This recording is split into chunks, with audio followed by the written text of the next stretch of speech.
Wakazi wa Mukameneni, eneo bunge kule eneo la Masinga katika kaunti ya Masako, wana kila sababu ya kutabasamu baada ya mashirika mbalimbali kwa ushirikiano na serikali ya kaunti kutangaza uzinduzi wa miradi ya maji almaarufu WASH itakayowasaidia kupata bidhaa hiyo adimu pamoja na kuimarisha hali ya usafi maeneo hayo. Electin Odera anaeleza kwa kina. Ukame unazidi kuwahangaisha wakazi wa Masinga, Yatta, Mwala na Kalama kaunti ya Machakos. Wengi walipanda mimea ila yote imezama kwenye mchanga. Tumaini la kupata hata kidogo halipo tena. Maji tunatoa kwa mto inaitwa Madhauta.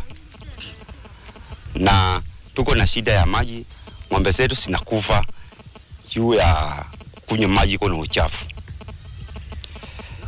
Inashikwa na wadudu. Ikawa hata ukipea dawa hata tuoni masaidizi. Unakuta kwa kupata maji doa moja ni shilingi 200, saa zingine 250. Na wenye wako na zile gari za kuleta ile maji ni wachache. Ni kutokana na hili ambapo shirika la Habitat for Humanity Kenya limeanzisha mradi wa maji na usafi angalau kupiga teke madhila yanayotokana na kiangazi.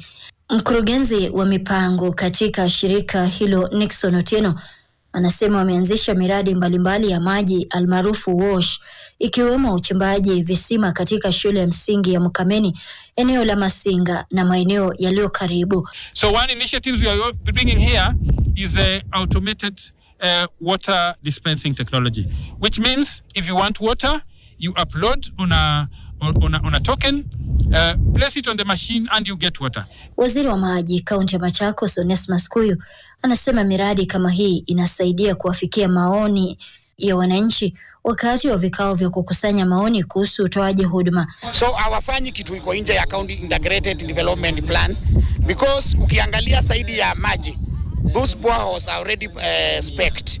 They are already there. They are already raised by the constituencies need. Ukienda saidi ya sanitary pads, hiyo iko under social protection. So whatever our implementing partners are doing, it's very well within our county development policy.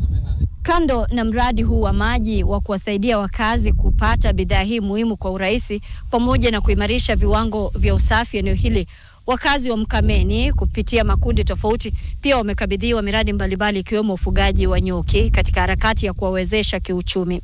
Nikiripotia NTV mashinani kutoka eneo la Mukameneni, kaunti ndogo ya Masinga, kaunti ya Machakos, mimi Electin Odera.